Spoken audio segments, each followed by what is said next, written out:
안녕하세요. 사주 PD입니다. 이번 시간에는 임신일주에 대한 분석을 해보도록 하겠습니다. 임수는 천간이고 신금은 이제 지지의 패턴입니다. 신금은 이제 가을의 상태에 진입되어 있는 거고, 임수라고 하는 어떤 해중 임수가 장생하는 상태와 더불어서 임수가 이제 천간을 주사하는 상태가 됩니다. 당연히 신금에도 전월에 토기의 어떤 여기를 표현해 주는 것이 합당하다라는 생각을 해봅니다. 일단 임수는 본질적으로 신금을 회임해서 신금이라고 하는 씨앗을 회임해서 간목을 만들어내는 것이 주 목적이 됩니다. 그래서 임수는 몸에서는 이제 보통 자궁과 비슷하다라고 이제 표현할 수도 있고요. 그냥 생명력을 만들어내는 생명력의 원천이다 이렇게 표현을 합니다. 그런 상태에서 이제 천간 하늘의 명령어가 들어와 있는 것이 이제 임수이다 이렇게 표현을 하면 될 것 같고요. 신금은 이제 가을의 시작을 알리는 상태인데 사오미까지 양기가 굉장히 강하게 확산하면서 들어왔다라고 하면 신금부터는 신중임수가 발호하는 상태가 되므로 이제 겨울 음권의 시작이 구체화되고 있다라는 측면을 주사하게 됩니다. 그래서 임수가 추구하는 부분들은 어서 빨리 신금을 만나서 간목을 잉태하는 조건을 만나기를 원할 것이고, 물론 그러기까지의 과정에서 이제 임수가 구간별로 필요한 어떤 무언가들이 존재하겠죠. 그 다음에 신금의 단계는 이제 경금이 록의 윗장에 있는 상태이므로 정화와 병화를 통해서 완성되고 숙성되기를 기다리는 그런 상태가 됩니다. 그렇기 때문에 임수가 추구하는 것과 지지의 에너지 때인 신금에서의 경금이 추구하는 에너지 때는 분명히 다르죠. 일단 여기 이 상태 임신일주의 주인공은 임수입니다. 임수가 이제 주인공이 된 상태이기 때문에 임수는 무엇을 필요로 할까? 간목을 만들기 위해서 가장 먼저 필요한 것이 무엇일까를 먼저 판단하는 작업이 중요할 것 같습니다. 임수는 보통 이제 가불목을 만들어내기의 전 단계에 있어서는 활용성이 전제가 되어야 됩니다. 임수가 활용성이 전제가 되기 위해서는 반드시 무토라고 하는 정지작용, 양권의 어떤 대표주자이죠. 병화와 더불어서요. 음권의 대표주자는 역시 임수인데, 이 무토와의 어떤 대대작용을 통해서 각각의 역할이 커지고 점증하는 상태를 얻게 됩니다. 그래서 임수는 특히 이제 신중임수까지 합세되어 있는 상태이므로 굉장히 무토가 가지고 있는 정지작용 혹은 규칙과 질서를 제공하게 되는 관의 어떤 특성들을 좋아하게 되는 상태가 됩니다.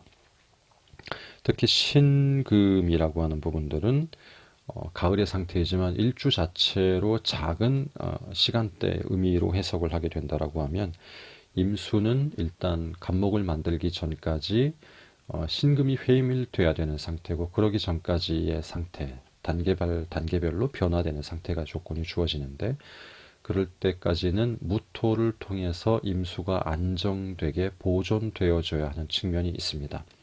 기토가 들어오면 안 되는 부분들은, 기토는 임수와 만나면 탁임이 되는 상태가 돼서 기토 탁임으로 간주를 하게 되는 입장이 되죠.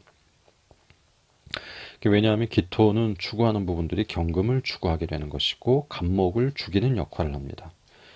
그리고 임수는 간목을 만들어내는 것에 본질적인 목적성을 두고 있다 보니까 간목을 죽이고 경금을 만들어내려고 하는 기토와 임수가 만났을 때는 단순하게 흙탕물이 된다라는 조건이 아니라 각자의 에너지가 서로 추구하는 바가 틀리기 때문에 발생하는 어떤 파장 같은 것이라고 이해를 하면 되겠습니다.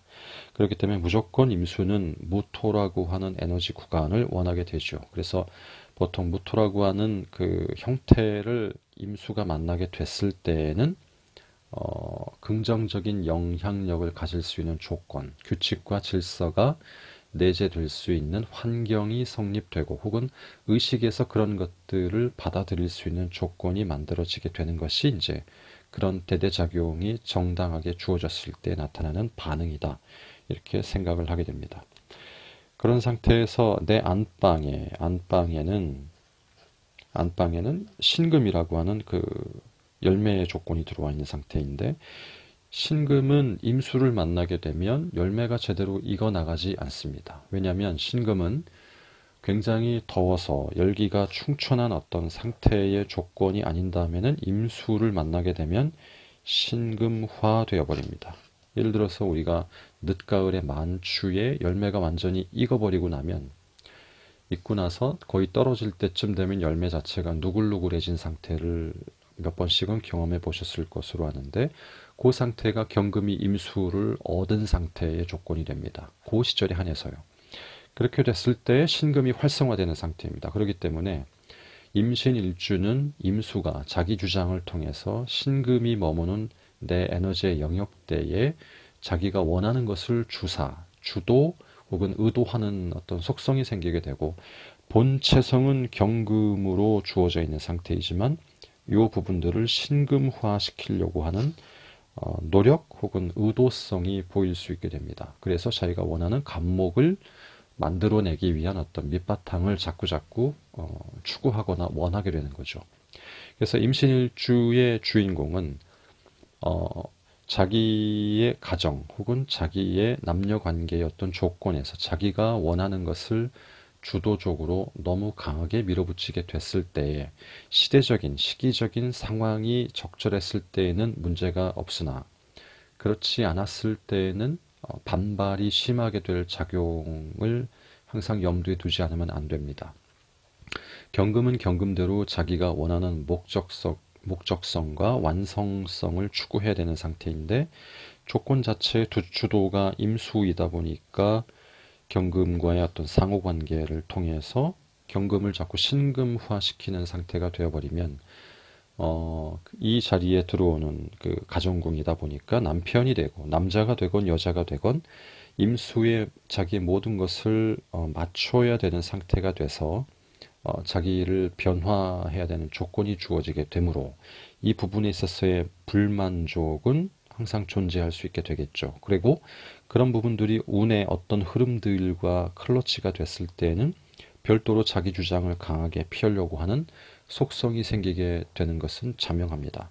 그렇기 때문에 임신일주로 온 분들은 기본적으로 무토라고 하는 규칙과 질서를 전제 조건으로 해서 어떤 상호간의 원만한 커뮤니케이션이나 강력하게 주도하지 않는 적절한 선과 거리를 유지할 필요가 있습니다.